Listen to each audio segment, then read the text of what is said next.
وعلى آلك وأصحابك يا سيدي يا حبيب الله.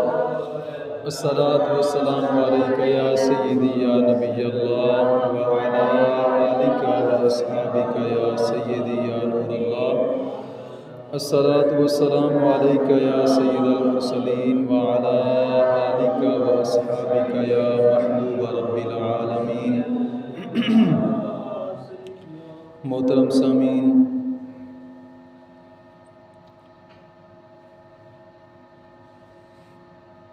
آج کے اجتماع کے اندر جس موضوع پر چند باتیں کرنی ہیں،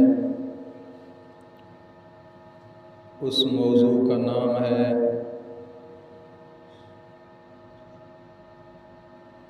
محاسبہ نفس اور اس کا طریقہ کار۔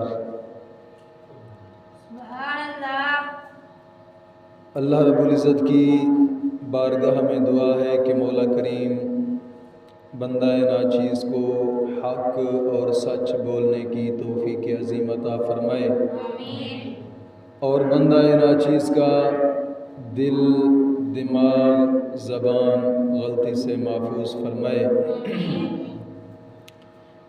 محترم سامعین، محاسبہ نفس مطلب ہوتا ہے کہ انسان کا اپنے آپ کا حساب کرنا۔ اس موضوع پر ہی دو چار باتیں کرنی ہیں کہ اپنے آپ کا حساب کرنا، اپنے نفس کا محاسبہ کرنا۔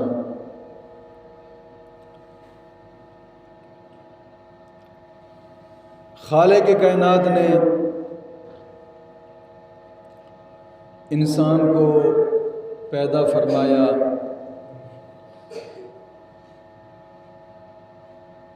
جان دے کر، صحت دے کر، مختلف قسم کی سہولتیں دے کر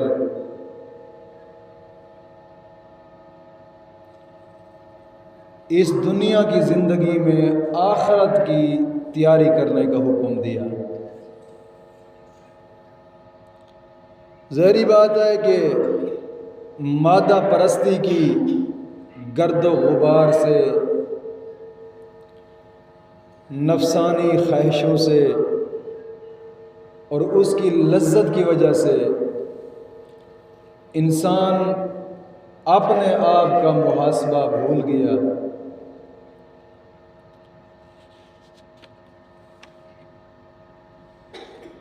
اور زندگی کا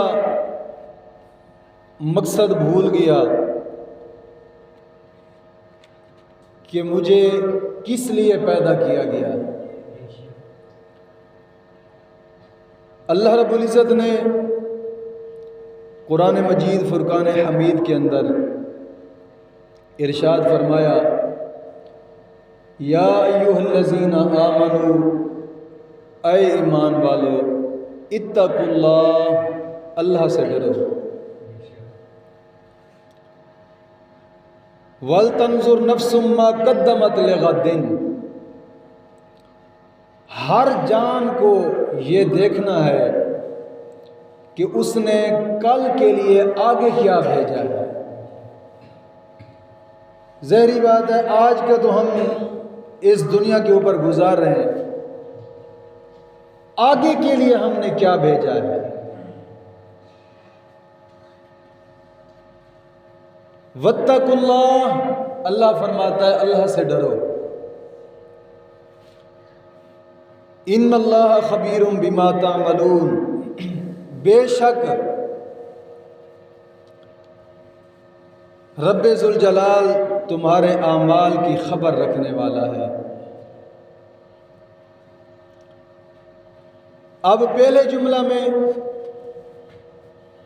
اللہ نے اعلان فرمایا ایمان والوں کو، یا ایھا الذین آمنوا، اے ایمان والو، اے ایمان والو، اتقوا اللہ، اللہ سے ڈرو۔ وَلْتَنْظُرْ نَفْسٌ مَا قَدَّمَتْ لِغَدٍ، ہر جان کو، ہر نفس کو، ہر انسان کو یہ دیکھنا ہے کہ آگے کے لیے کیا بھیجا ہے۔ قبر کے اندر جانا ہے تو کیا آگے قبر کے لیے کیا بنایا ہے، کیا بھیجا ہے؟ ظاہری بات ہے کہ دنیا کے اندر انسان رہتا ہے جو اپنی آگے والی زندگی کے لیے بڑا کچھ بناتا ہے کہ یار میں بوڑھا ہو جاؤں گا تو میرے پتہ نہیں بچے کیا کرتے ہیں میرے ساتھ، میں کوئی روزی جناب علی رزق اکٹھا کر لوں، کوئی دنیا اکٹھی کر لوں، کوئی رقبے جائیدادیں بنا لوں تاکہ آخرت آئے گی تو میں سکون سے بیٹھ کر کھاتا رہوں گا۔ اسی طرح اللہ فرماتا ہے کہ تم نے قبر میں آگے کے لیے کیا بھیجا ہے، اس کے بارے میں ذرا محاسبہ کرو اپنی آخرت کے لیے کیا بھیجا ہے تم نے۔ قرآن کریم کی اس آیت سے پتہ چلتا ہے کہ دنیا اور آخرت دو چیزیں ہیں، دو چیزیں ہیں۔ دنیا کو آج سے تعبیر کیا جا رہا ہے کہ آج آپ نے کل کے لیے کیا بھیجا ہے، یعنی آگے کے لیے، اور آخرت کو کل سے تعبیر کیا گیا ہے قرآن کریم کی اس آیت میں، یعنی 2 دن پوری زندگی کا خلاصہ، 2 دن پوری زندگی کا خلاصہ کہ آیا کہ تم نے کل کے لیے کیا آگے بھیجا ہے۔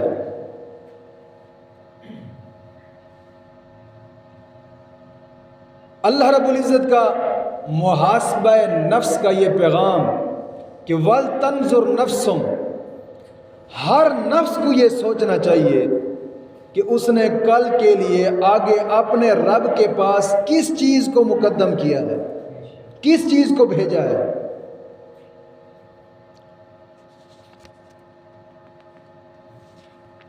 ظاہری بات ہے کہ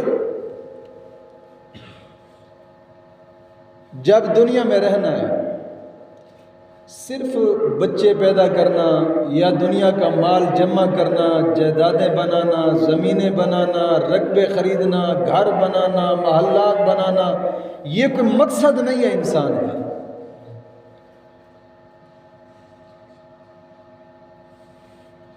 اللہ فرماتا ہے یومئذ تعرضون لا تخفی منکم خافیہ، جس دن تم سب کو اللہ تعالیٰ کے دربار میں پیش کیا جائے گا، اس دن چھپ نہیں سکے گی تمہاری کوئی چیز بھی۔ کسی کو یہ غلط فہمی ہے کہ جناب علی یہ سب کچھ جناب علی پیش ہو جائیں گے تو ان کا نام اعمال بھی سامنے ہوگا اور پوری کائنات کی آنکھیں جناب علی لگی ہوئی ہوں گی، ان کے جناب علی بس ایسے معافی ہو جائے گی نا، وہاں پر دن رات کے دفتر کھولے جائیں گے، دن رات کے دفتر کھولے جائیں گے، ہر معاملات برسر عام ہوں گے، چھپنے والی بات نہیں ہوگی، محشر کا میدان لگا ہوا ہوگا، ہر انسان کا نامہ اعمال ہر کسی کے سامنے کھولا جا رہا ہوگا، پوری زندگی کا دن رات جو وقت گھنٹہ جو جہاں وقت گزارا سارے لوگوں کے سامنے ان کے نامہ اعمال کھولے جائیں گے، لوگ دیکھ رہے ہوں گے کہ کیا کیا دنیا میں یہ کرتا رہا ہے اور اس نے آگے کے لیے کیا بھیجا ہے، یہاں وہاں چھپ نہیں سکے گی کوئی چیز بھی، ہر چیز عیاں ظاہر کھولی جائے گی۔ اللہ فرماتا ہے اِنَّ إِلَيْنَا إِيَابَهُمْ ثُمَّ إِنَّ عَلَيْنَا حِسَابَهُمْ، کہ ہماری طرف ہی سب نے لوٹنا ہے اور ہم نے ہی سب کا حساب کرنا ہے۔ اس حساب سے پہلے ہمیں سوچنا چاہیے کہ ہم خود اپنے لیے اپنا حساب کرتے ہیں۔ ظاہری بات ہے حساب کرنے سے پہلے بھی حساب کر لو، کہیں ایسا نہ ہو کہ تمہارا حساب خراب ہو جائے۔ محاسبہ کا مطلب ہوتا ہے کہ روزانہ کی بنا پہ انسان سوچے۔ آقا کریم صلی اللہ علیہ وسلم کے صحابی حضرت عمر فاروق رضی اللہ تعالیٰ عنہ، آپ ارشاد فرمایا کرتے تھے، حاسبوا انفسکم قبل ان تحاسبوا، کہ لوگوں تم اپنا حساب کرو اس سے پہلے کہ تمہارا حساب کیا جائے۔ تم اپنا حساب کرو، اپنے معمولات کو دیکھو، اپنی زندگی کو دیکھو، تم کیا کر رہے ہو، کیا کرنا چاہیے تمہیں، روزانہ کی بنا پہ کچھ سوچو۔ فرمایا حاسبوا انفسکم، خود اپنا محاسبہ کرو، اپنا حساب کرو روزانہ، اس سے پہلے کہ تمہارا محاسبہ کیا جائے۔ وزنوا انفسکم قبل ان توزنوا، اپنا وزن کرو اس سے پہلے کہ تمہارا وزن کیا جائے۔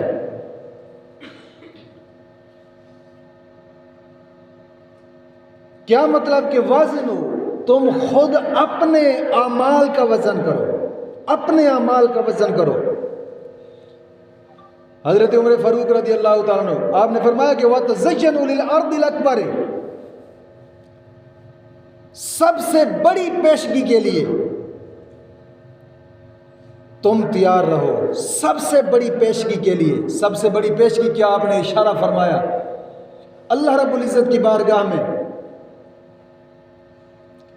حشر کے میدان میں جب لوگ اکٹھے ہوں گے اور پھر وہاں پر ہر کسی کا حساب ہوگا، کروڑوں انسان ہوں گے، سبھی کے سامنے زندگی کے سارے دفتر کھولے جائیں گے، گناہوں کے دفتر بھی کھولے جائیں گے، نیکیوں کے دفتر بھی کھولے جائیں گے۔ ہر کسی کو اس وقت آئینہ اور شیشہ ہو جائے گا کہ کیا کرتے رہے زندگی میں اور ہمیں کیا کرنا چاہیے تھا۔ اس لیے بزرگ لوگ فرماتے ہیں کہ حساب کے 3 طریقے ہیں۔ اپنی زندگی میں تم اپنا حساب کرو، اپنا محاسبہ کرو، اس کے 3 طریقے۔ پہلا طریقہ موازنہ کا، دوسرا طریقہ مخابرہ کا، اور تیسرا طریقہ مشاہدہ کا۔ 3 طریقے ہیں۔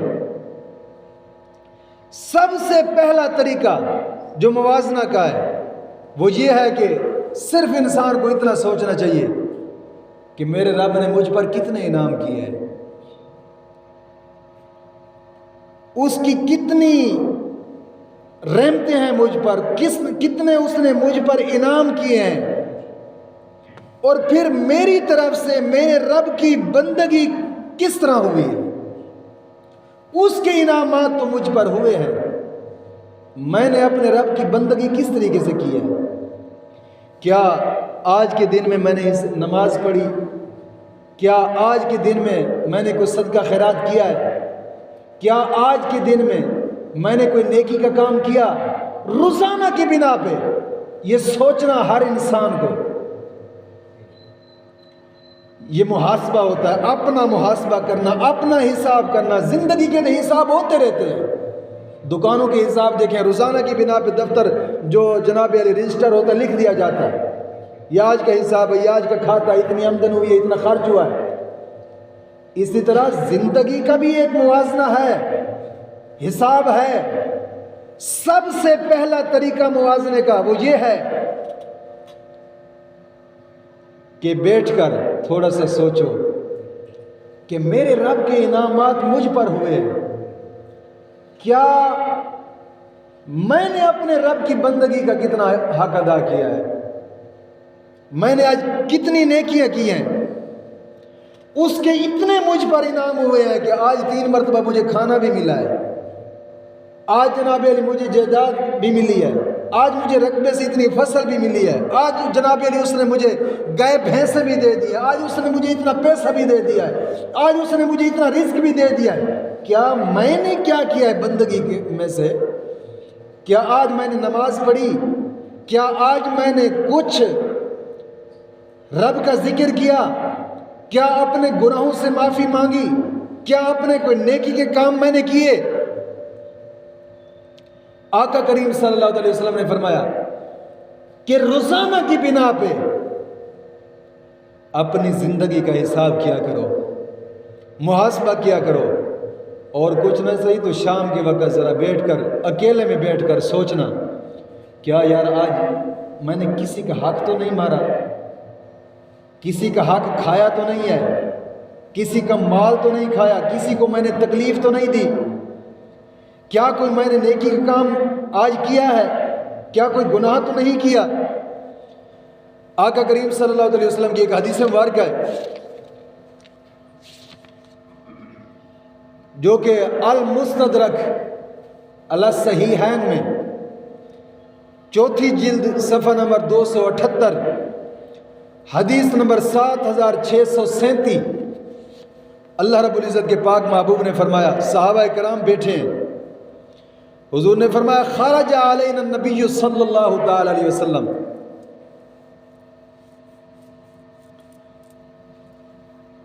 کہ ابھی میرے دوست حضرت جبرائیل امین رخصت ہوئے ہیں، ابھی انہوں نے میرے سامنے ایک بہت بڑے عابد اور زاہد آدمی کا تذکرہ کیا ہے میرے سامنے۔ آقا کریم صلی اللہ علیہ وسلم فرما رہے ہیں صحابہ کو کہ میرے صحابہ ابھی میرے سامنے حضرت جبریل امین حاضر ہوئے اور رخصت ہو گئے، انہوں نے ایک آدمی کا تذکرہ کیا ہے میرے سامنے جو کہ بہت بڑا عالم، بہت بڑا عابد، زاہد، تقوی، متقی، پرہیزگار شخص تھا۔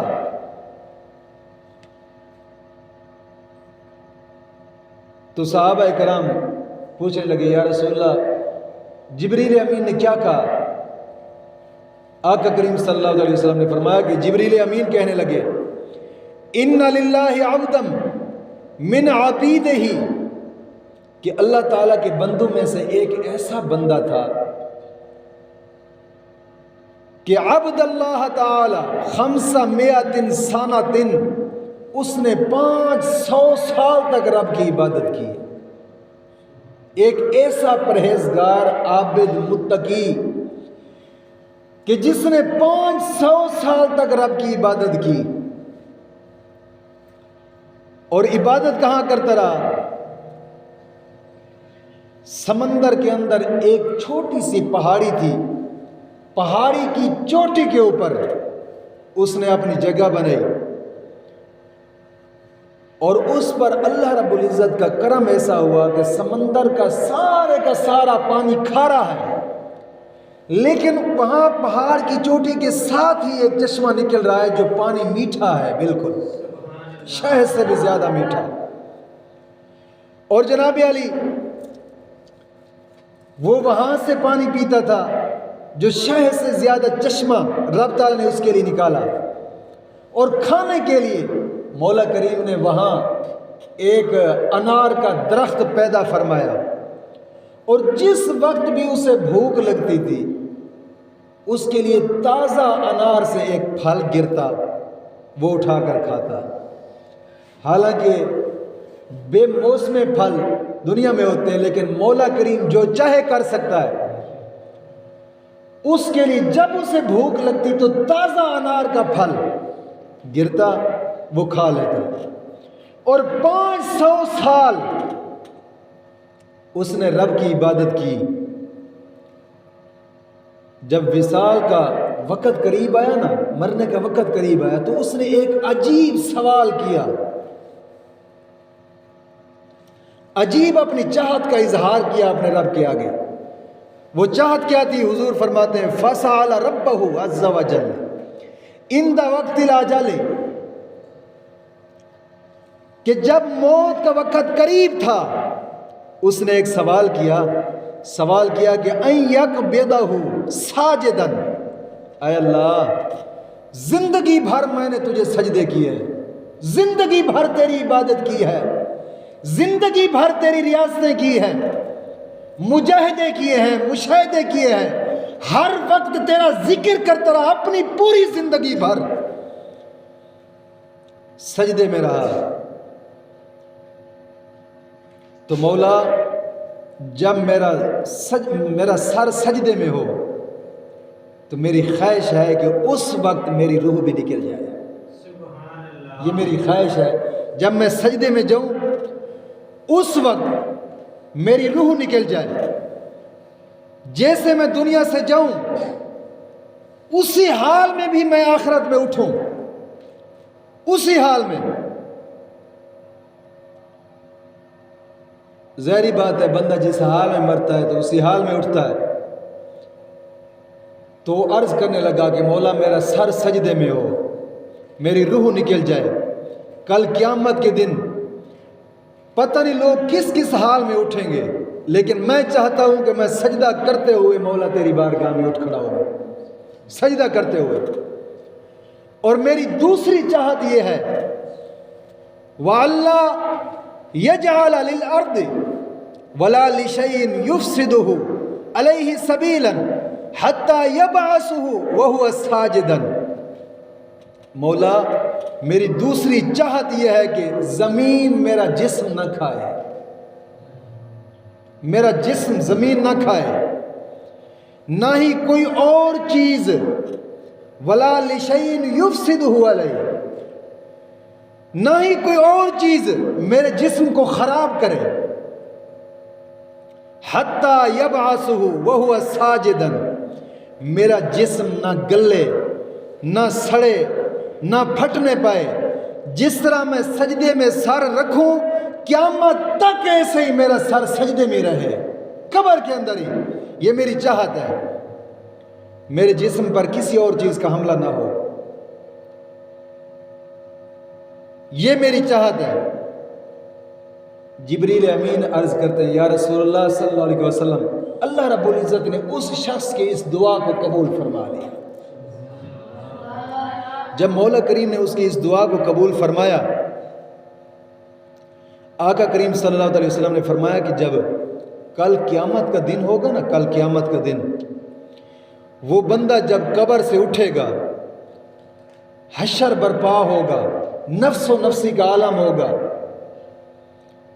خالق کائنات فرشتوں سے بڑی خوشی سے حکم فرمائے گا، ادخلوا عبد الجنت برحمتی، اس کو میری رحمت کی وجہ سے، اس میرے بندے کو میری رحمت سے جنت میں داخل فرما دو، اس بندے کو میری رحمت کی وجہ سے جنت میں داخل فرما دو۔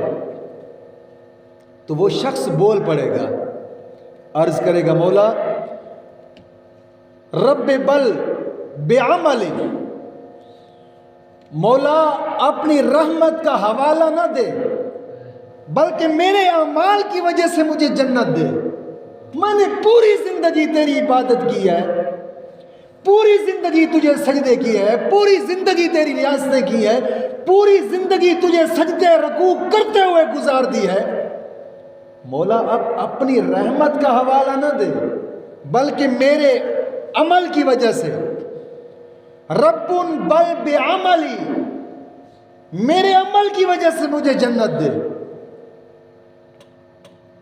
اللہ فرمائے گا ادخلوا عند الجنت برحمتی، اے فرشتے ہو، پھر حکم فرمائے گا کہ میری رحمت کی وجہ سے اس کو جنت میں داخل کر دو۔ پھر وہ شخص عرض کرے گا مولا بل بعملی، نہ میرے عمل کی وجہ سے مجھے جنت میں جانے دے، اپنی رحمت کا حوالہ نہ دے۔ پھر مولا کریم فرمائے گا ادخلوا عبد الجنت برحمتی، میرے پیارے فرشتے میرے اس بندے کو میری رحمت کی وجہ سے جنت میں داخل کر دو۔ پھر وہ شخص کرے گا بل بعملی، مولا نہیں، اپنی رحمت کا حوالہ نہ دے بلکہ میرے عمل کی وجہ سے مجھے جنت دے۔ تو مولا کریم فرشتوں سے حکم فرمائے گا، قایسو عبدی بنعمتی علیہ و بعملہ، اے فرشتوں اب اس کو اٹھا کے میرے سامنے کھڑا کرو۔ فرشتے اس شخص کو اٹھا کر سامنے کھڑا کریں گے۔ جب سامنے کھڑا کریں گے نا تو پھر مولا کریم فرمائے گا اب ہم حساب کریں گے۔ اس کو اپنے عمل پہ اتنا بھروسہ ہے، یہ سمجھتا ہے کہ اس نے 500 سال اپنے رب کی عبادت کی، میری نعمتوں کا حق ادا کر دیا۔ یہ کہتا ہے کہ مولا میں نے تیری نعمتوں کا حق ادا کیا۔ چلو اب گنتے ہیں کہ میری کون کون سی نعمت کا اس نے حق ادا کیا ہے، کون کون سی نعمت کا۔ اللہ فرمائے گا میرے انعامات بھی دیکھو، قایسو عبدی بنعمتی علیہ و بعملہ، میری نعمتوں کو دیکھ اور پھر اپنے عملوں کو بھی دیکھ۔ آقا کریم صلی اللہ علیہ وسلم فرماتے ہیں، فرمایا کہ فتوجد نعمت البصر قد احاطت بعبادت 500 سنۃ، خالق کائنات کی طرف سے جو دی ہوئی ایک آنکھ ہے، ایک آنکھ، فرمائے اس ایک نعمت کو ایک طرف رکھا جائے گا، ایک نعمت کو آنکھ میں سے ایک آنکھ ایک طرف رکھا جائے گا، اور اس کی 5 سال کی عبادت اور ریاضت کو ایک طرف رکھا جائے گا، پھر بھی وہ ایک نعمت کا حق بھی پورا ادا نہیں ہوگا۔ ایک آنکھ، ایک نعمت کا حق بھی ادا پورا نہیں ہوگا۔ آنکھ والی نعمت جو 500 سال والے عمل پہ بھی بھاری ہے، محض آنکھ کے مقابلے میں اللہ تعالیٰ فرمائے گا اب اس کی بندگی کو پیش کرو۔ آنکھ والی نعمت کا حق بھی پورا نہیں ہوا، 500 سال کی عبادت، ایک آنکھ والی نعمت کا بھی حق ادا نہ ہوا۔ فرمایا دوسری آنکھ بھی ہے، اس کے جسم کے اعضاء بھی ہیں، جسم کا چمڑا بھی ہے، اعضاء بھی ہیں، سب کچھ ہے۔ تو جناب علی صرف ایک آنکھ والی نعمت کا حساب ہوا تو اس کی ساری زندگی کی بندگی ختم ہو گئی، ساری زندگی کی بندگی۔ خالق کائنات فرمائے گا اے فرشتے ہو اب اس کو لے جاؤ اور جہنم میں داخل کر دو۔ میرے انعامات اس پر کتنے ہوئے ہیں؟ اس کا عمل تو انعامات کے لحاظ سے بہت تھوڑا ہے۔ اس سے پوچھو کہ دن میں کتنی مرتبہ تجھے میں نے رزق دیا ہے؟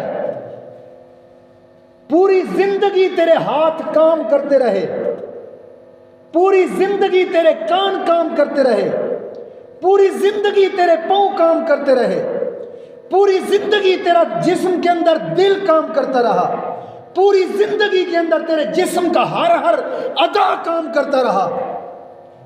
بتا تیری تو 500 سال کی عبادت رب کی ایک نعمت کا بھی حق ادا نہیں کر سکی۔ فرمایا اس کو جہنم میں لے جاؤ۔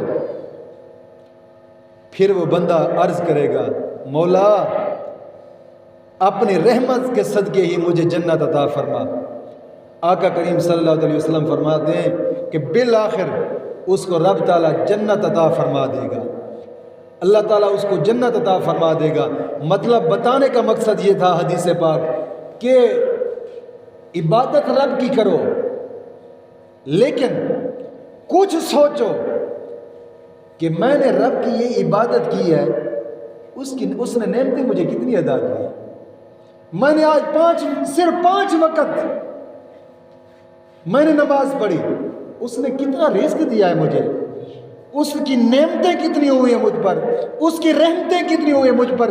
یعنی حساب کرنا چاہیے، ایسا نہیں حساب ہو، محاسبہ ہو روزانہ کی بنا پر اپنے نفس کا کہ میں نے یہ کام کیا ہے اور اس کی نعمتیں مجھ پر کتنی ہوئی ہیں، اس کی رحمتیں مجھ پر کتنی ہوئی ہیں۔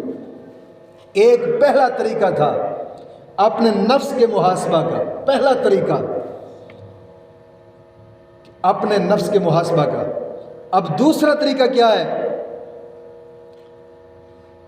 آقا کریم صلی اللہ علیہ وسلم کا فرمان مبارک بھی ہے، فرمایا کہ روزانہ کی بنا پر اپنے نیک اعمال کو گنتی کرنا اور روزانہ کی بنا پر پھر اپنے گناہوں کو بھی گنتی کرنا۔ ایک سیٹ پہ اپنے نیک اعمال رکھو اور دوسری سیٹ پہ جناب علی اپنے گناہوں کو بیٹھ کے روزانہ سوچو کہ میں نے کتنے گناہ کیے ہیں اور کتنی نیکیاں کی ہیں، کیا میری نیکیاں میرے گناہوں سے زیادہ ہیں یا تھوڑی ہیں؟ روزانہ کی بنا پہ یہ سوچو۔ فرمایا جب روزانہ تم اس طرح سوچا کرو گے نا، روزانہ کی بنا پہ اس طرح سوچا کرو گے، انشاءاللہ وہ وقت بھی آئے گا کہ تمہاری نیکیاں زیادہ ہوں گی اور گناہ تم سے تھوڑے ہوں گے۔ روزانہ کی بنا پہ اپنا محاسبہ کرنا، یہ دوسرا طریقہ کہ اچھائی اور برائی کا حساب کرنا روزانہ کی بنا پہ۔ اور تیسرا طریقہ وہ یہ ہے کہ ماحول کے لحاظ سے محاسبہ کرنا اپنا، ماحول کے لحاظ سے، ماحول کے لحاظ سے اپنا محاسبہ کرنا۔ ماحول کے لحاظ سے کس طرح؟ انسان اشرف المخلوق ہے، رب تعالیٰ نے اعلیٰ مخلوق بنایا ہے انسان کو۔ گھوڑے، گدھے، جانور، جو بھی چیزیں پیدا کی ہیں، کھاتی ہیں، چلتی پھرتی ہیں، سب کچھ ہوتا ہے، مگر انسان کو سب سے اعلیٰ بنایا، سب چیزوں پر اسی کو فضیلت دی ہے، اسی کو فضیلت دی۔ فرمایا کہ تجھے جو اشرف المخلوق بنایا ہے، ساری چیزیں پیدا کر کے تیرے تابع کی ہیں۔ گھوڑا ہے، کھاتا ہے، پیتا بھی ہے، پر پھر بھی جب تیرے سامنے آتا ہے سر جھکا لیتا ہے۔ گدھا ہے، کھاتا پیتا ہے، سب کچھ کرتا ہے، جب تیرے سامنے آتا ہے سر جھکا لیتا ہے۔ گائے بھینس ہے، سب کچھ کرتی ہے، کھاتی پیتی بھی ہے، جب تیرے سامنے آتی ہے سر جھکا لیتی ہے۔ کیا تو نے کبھی یہ بھی سوچا ہے کہ ماحول ان کا کیا ہے اور میرا کیا ہے؟ میرے رب کے مجھ پر کتنے انعامات ہیں کہ اس نے سب سے اعلیٰ مخلوق میں سے مجھے پیدا کیا ہے۔ کیا میں نے اپنے رب کی بندگی کرنے کا کتنا حق ادا کیا ہے؟ حالانکہ جس طرح تیری ڈیوٹی ہے، اوروں کی بھی اسی طرح ڈیوٹی لگئی رب تعالیٰ نے۔ سورج ہے، چاند ہے، اللہ قرآن کریم میں فرماتا ہے لَلشَّمْسُ يَنبَغِي لَهَا أَن تُدْرِكَ الْقَمَرَ وَلَا اللَّيْلُ سَابِقُ النَّهَارِ وَكُلٌّ فِي فَلَكٍ يَسْبَحُونَ۔ فرمایا کہ سورج اور چاند کو پکڑ لے، مثال ان کی لے، اللہ رب العزت نے ان کی ڈیوٹی لگائی ہے کہ تم نے روزانہ کی بنا پہ اپنے جو حصار ان کو دیا ہے، جو گول دائرہ ان کا دیا ہے ان کو، اسی گول دائرے میں، اسی حصار میں وہ حرکت کرتے ہیں، اسی حصار میں وہ حرکت کرتے ہیں، اور اپنی ڈیوٹی میں وہ کمی نہیں آنے دیتے۔ کلٌ فی فلک یسبحون، وہ سب اپنے حصے میں رہتے ہیں، اپنے حصار میں رہتے ہیں، کبھی بھی ان کی ڈیوٹی میں کوئی کوتاہی نہیں آئی، کوئی کوتاہی نہیں آئی۔ جو ان کی ڈیوٹی ہے، انسان کو دھوپ بھی دیتے ہیں، انسان کو روشنی بھی دیتے ہیں، اپنے حصار میں بھی گھومتے ہیں۔ کیا میں نے تجھے اشرف المخلوق بنایا ہے؟ کیا تو نے بھی کبھی سوچا ہے کہ مجھے رب نے اعلیٰ مخلوق بنایا ہے؟ تو میں اپنا حساب تو کروں ذرا کہ ماحول کے لحاظ سے میں کتنی بندگی کر رہا ہوں اپنے رب کی، کتنی عبادت کر رہا ہوں اپنے رب کی۔ فرمایا کہ یہ ماحول کے لحاظ سے موازنہ۔ اور تیسرا ہے، دوسرا طریقہ مخابرہ، کہ مخابرہ کے لحاظ سے اپنا موازنہ کرنا۔ مخابرہ کسے کہتے ہیں؟ مخابرہ کو عربی میں اس کا لغوی معنی ہوتا ہے جاسوسی کرنا، جاسوسی کرنا۔ کہ مخابرہ کے لحاظ سے اپنا حساب لگانا، اپنا موازنہ کرنا، کیا مطلب؟ یہ بھی ایک پورا شعبہ ہے۔ اللہ رب العزت نے ہاتھ دیے، کان دیے، آنکھیں دی، زبان دی، پاؤں دیے، دل دیا، سب کچھ دیا ہے۔ کیا یہ ہاتھ، یہ پاؤں، یہ آنکھیں، یہ کان، یہ زبان قیامت کے دن تیری مخالف ہو جائیں گی، تیری وفادار نہیں رہیں گی، مخالف ہو جائیں گی تیری؟ کیا تو نے یہ بھی کبھی سوچا ہے کہ میرے قدم جب اٹھتے ہیں گناہ کی طرف، میں کیسے چھپ سکتا ہوں؟ وہ رب تو مجھے دیکھتا ہے۔ لا تاخذہ سنۃ ولا نوم، میرے رب کو نہ نیند آتی ہے نہ اونگ آتی ہے، وہ مجھے ہر وقت دیکھتا رہتا ہے۔ کیا کوئی ایسی زمین ہے کہ اپنے رب سے چھپ کر کوئی گناہ کروں؟ کیا کوئی ایسی زمین ہے کہ جہاں اس زمین پہ چلا جاؤں تو مجھے میرا رب دیکھ نہ سکے؟ فرمایا کہ مخابرہ کے لحاظ سے، اور یہ زمین یومئذ تحدث اخبارہا، قیامت کا دن وہ دن ہے کہ جس دن زمین اپنی خبریں بیان کرے گی۔ مطلب زمین بھی رب کی بارگاہ میں گواہی دے گی، مولا اس نے مجھ پر قدم اٹھا کر یہ ڈاکو بنا تھا، ڈکیتی کی تھی، مجھ پر یہ قدم اٹھا کر یہ زنا کی طرف گیا تھا، مجھ پر یہ قدم اٹھا کر یہ چوری کی طرف گیا تھا، مجھ پر یہ قدم اٹھا کر کئی حرام زدگی اور میخانے میں گیا تھا، مجھ پر یہ قدم اٹھا کر فلم و ڈرامے دیکھنے کے لیے گیا تھا، مجھ پر یہ قدم اٹھا کر جناب علی یہ سینما میں گیا تھا، مجھ پر یہ قدم اٹھا کر یہ ہوٹل پہ فلمیں دیکھنے کے لیے گیا تھا، یہ مجھ پر قدم اٹھاتا تھا، گناہ کی طرف اس کے قدم بڑھتے تھے۔ زمین تیری گواہی دے گی۔ وہاں پر پھر کیا کرے گا جب زمین گواہی دے گی؟ مولا یہ اس کے قدم جب بھی مجھ پر اٹھے تو گناہوں کی طرف اٹھے۔ کیا کبھی سوچا ہے زمین پر چلتے ہوئے، کبھی حساب لگایا ہے زمین پر چلتے ہوئے کہ میں جا رہا ہوں یار یہ زمین جو قدم اٹھا رہا ہوں یہ زمین میری الٹ گواہی نہ دے دے؟ رب کی بارگاہ میں قیامت کے دن الٹ گواہی نہ دے دے؟ یا ہاتھ بڑھایا ہے چوری کی طرف تو قیامت کے دن یہ ہاتھ بھی رب کی بارگاہ میں گواہی دیں گے۔ زبان پر تو تالا لگ جائے گا، دل بولے گا، یہ چمڑا بولے گا، ہاتھ بولیں گے، کان بولیں گے، آنکھ بولے گی، ناک بولے گا، پاؤں بولیں گے، زمین بولے گی، یہ سب چیزیں گواہی دیں گی رب کی بارگاہ میں۔ فرمایا کہ تم اپنا حساب کرو، زمین پر چلتے ہوئے چلو تو ذہن میں خیال رکھو یہ زمین کبھی میرے الٹ گواہی نہ دے دے، میرے خلاف یہ گواہی نہ دے دے۔ آقا کریم صلی اللہ علیہ وسلم حضور نے ایک بات فرمائی، صحابہ کا جمع غفیر تھا، جمع غفیر تھا صحابہ کا، کافی سارے صحابہ جمع ہیں، بیٹھے ہیں آقا کریم صلی اللہ علیہ وسلم کی بارگاہ میں۔ آقا کریم صلی اللہ علیہ وسلم مسکرائے۔ حدیث مبارکہ کے الفاظ ہیں کنا عند رسول اللہ صلی اللہ علیہ وسلم فضاحکا، حضور صحابہ کے جھرمٹ میں بیٹھے ہیں اور مسکرا پڑے۔ صحابہ کرام عرض کرتے یا رسول اللہ صلی اللہ علیہ وسلم نہ کوئی ہم میں بات ہوئی ہے مسکرانے والی، نہ آپ نے کوئی بات کی ہے مسکرانے والی، تو آپ مسکرائے کیوں؟ آقا کریم صلی اللہ علیہ وسلم حضور نے فرمایا کہ میرے پیارے صحابہ میں نے نا ایک عجیب آدمی کو دیکھا،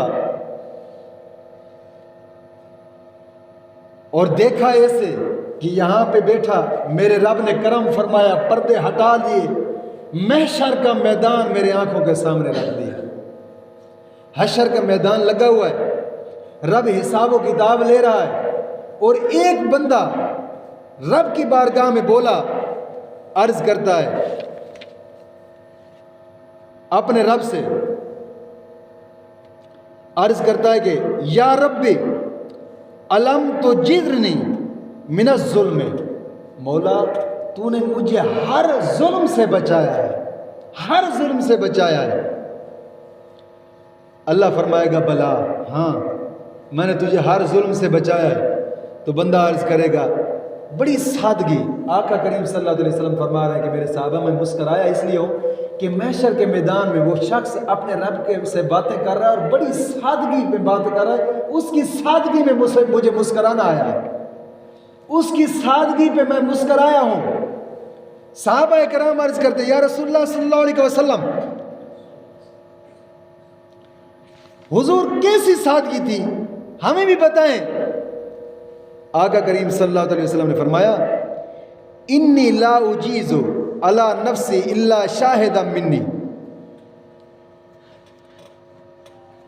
وہ شخص کہہ رہا تھا کہ مولا تو نے مجھے ہر ظلم سے بچایا ہے، بس ایک میری بات مان لے۔ اللہ فرمائے گا جی بتاؤ کیا آرزو ہے تیری؟ وہ کہے گا مولا انی لا اجیز علی نفسی الا شاہدا منی، مولا مجھے پتہ چل گیا ہے کہ ساری کائنات میرے خلاف گواہی دے رہی ہے، زمین بھی میرے خلاف گواہی دے گی، چاند سورج بھی میرے خلاف گواہی دیں گے، جانور بھی میرے خلاف گواہی دیں گے، ساری کائنات میرے خلاف گواہی دے گی۔ مولا بس ایک عرض ہے، ان سب کی گواہیوں کو مجھ پر نہ آنے دے، صرف یہ معاملہ میرے جسم پر ہی چھوڑ دے، بس میرا جسم جو گواہی دے دے مولا تو وہی مان لے۔ آقا کریم عرض کرتے ہیں، آقا کریم صلی اللہ علیہ وسلم فرما رہے ہیں کہ میرے صحابہ میں اس کی سادگی پہ مسکرایا ہوں، یہ کتنا سادہ شخص ہے، خود اپنے آپ کو پھنسا رہا ہے کہ مولا ساری گواہیاں سیٹ پہ کر دے، وہ گواہیاں نہ لے میرے بارے میں، بس میرے جسم کی جو جناب اعضاء ہے بس انہی کو میرے لیے کافی کر دے۔ آقا کریم صلی اللہ علیہ وسلم نے فرمایا کہ میرے صحابہ میں اس کے اس سوال کو دیکھ کر میں مسکرایا ہوں کہ کتنا سادہ ہے، اپنے آپ کو پھنسا رہا ہے۔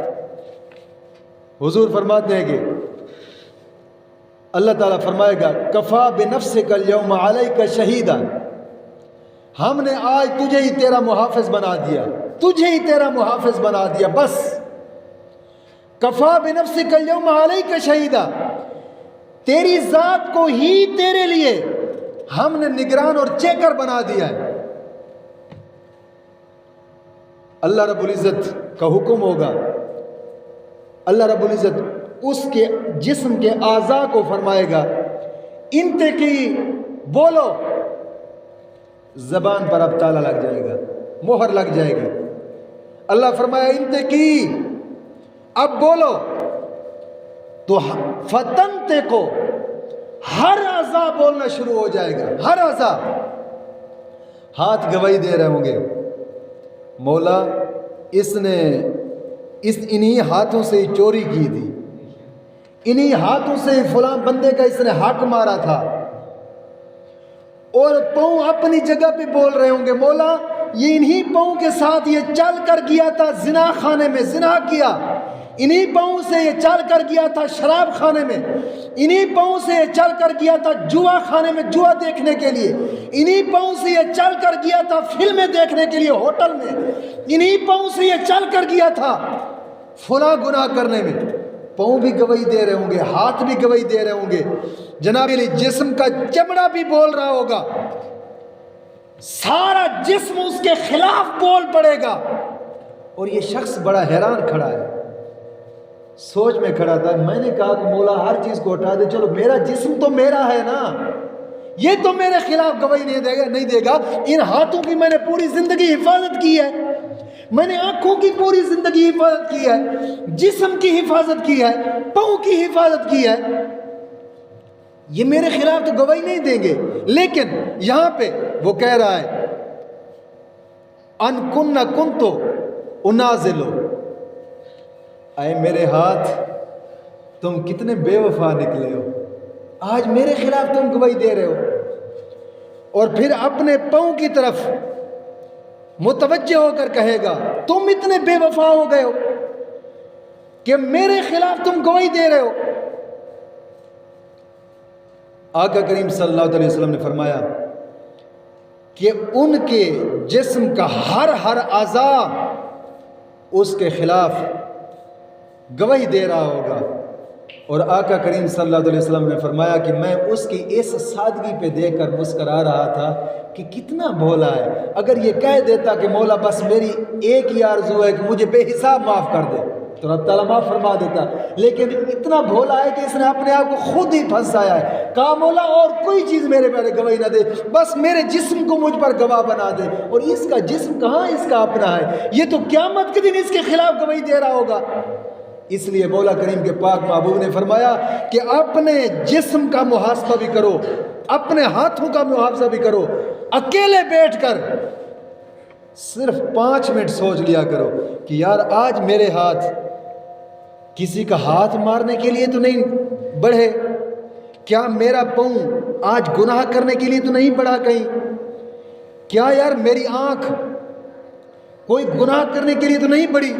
اللہ کا قرآن فرماتا ہے الیوم نختم علی افواہہم وتکلمنا ایدیہم وتشہد ارجلہم بما کانوا یکسبون. اللہ فرماتا ہے ہم قیامت کے دن منہ پر مہریں لگا دیں گے. پھر کیا ہوگا؟ ہم سے بندے کے ہاتھ باتیں کریں گے، بندے کے ہاتھ ہم سے باتیں کریں گے. ارجلہم ان کے قدم ہم سے باتیں کریں گے. کس معاملہ میں؟ بما کانوا یکسبون، جو انہوں نے انہی ہاتھوں اور انہی پاؤں اور انہی چیزوں سے جو اس نے جناب علی کسب کیا ہے، ان کی یہ تمام اعضاء رب کی بارگاہ میں گواہی دیں گے. اس لیے بزرگ فرماتے کہ دوسرا طریقہ اپنے آپ کا حساب کرنا، کہ اپنے ہاتھ، اپنے جسم، اپنے پاؤں کے بارے میں سوچنا کہ کیا آج کا دن یہ کہیں گناہ کی طرف تو نہیں بڑھے. اور تیسرا طریقہ حساب کرنے کا وہ یہ فرمایا کہ بندہ مشاہدہ کرے کہ مجھ پر میرے رب کی رحمت ہو رہی ہے، اس نے اتنی عظمتیں دی ہیں، مجھے اتنا بلند مرتبہ دیا ہے کہ جناب علی طاقتور گھوڑا بھی میرے اس نے تابع کر دیا ہے، جانور بھی اس نے میرے تابع کر دیے ہیں. مشاہدہ کرے، سوچے اتنا بلند مرتبہ مجھے اس نے عطا کیا ہے، اشرف المخلوق بنایا ہے. کیا میں نے اپنے رب کی بارگاہ میں آج کتنی بار جھکا ہوں، اس کی بندگی کتنی بار کی ہے. اللہ رب العزت فرماتا ہے نا، حدیث قدسی ہے، من تقرب منی شبرا تقربت منہ ذراعا. فرمایا کہ جو بندہ ایک بالشت میرے قریب ہوتا ہے، اللہ فرماتا ہے جو بندہ ایک بالشت، گٹھ کو کہا جاتا ہے کہ ایک بالشت میرے قریب ہوتا ہے، فرمایا تقربت منہ ذراعا، میں 1 گز اس کے قریب ہو جاتا ہوں. فرمایا ومن تقرب منی ذراعا تقربت منہ بان. فرمایا جو 1 گز میرے قریب ہوتا ہے میں رب 2 گز اس کے قریب ہو جاتا ہوں. پھر فرمایا صحیح مسلم کی حدیث سے مبارکہ ہے، فرمایا ومن آتانی یمشی آتینہ ہر والا تم. فرمایا جو میری طرف پیدل چل کر آتا ہے میں اپنی شان کے مطابق اس کی طرف دوڑ کر جاتا ہوں، میں اپنی شان کے مطابق اس کی طرف دوڑ کر جاتا ہوں. تو مشاہدہ یہ کرنا ہوگا کہ کیا ہم نے آج کے دن میں یار کون سے گناہ کیے ہیں، کتنے گناہ کیے ہیں، کتنی نیکیاں کی ہیں. صرف سوچنا 5 منٹ روزانہ کی بنا پر آنکھیں بند کر کے یہ سوچیں بس کہ میں نے گناہ کتنے کیے، میں نے نیکیاں کتنی کی ہیں. پھر ان کو آپس میں موازنہ کرنا، حساب کرنا، نیکیاں اتنی ہیں، گناہ اتنے کیے، حساب پتہ چل جائے گا. پھر حساب کرنا ہے میرے ہاتھ کس گناہ کی طرف بڑھے ہیں، میرے پاؤں کس گناہ کی طرف بڑھے ہیں، میری آنکھیں کس گناہ کی طرف بڑھی ہیں، میری زبان کس گناہ کی طرف چلی ہے، میرے قدم کس گناہ کی طرف چلے. صرف اتنا سوچنا ہے، گناہ اور ثواب سامنے آ جائیں گے. صرف تھوڑا حساب کتاب کرنا ہے. پھر تیسری مرتبہ اتنا سوچنا ہے کہ مجھے تو میرے رب نے عصمت والا انسان بنایا، اشرف المخلوق بنایا ہے. کیا میں نے اشرف المخلوق ہونے کا تھوڑا بہت حق بھی ادا کیا ہے آج کے دن میں یا نہیں؟ صرف اتنا حساب کرنا اپنا. اسی کو کہتے ہیں محاسبہ نفس، کہ اپنے نفس کا روزانہ کی بنا پہ حساب کرنا کہ آج میں نے کیا کیا ہے، نیکیاں کتنی کی ہیں، گناہ کتنے کیے ہیں. مولا کریم دین متین کی سمجھ عطا فرمائے. وما علینا الا البلاغ.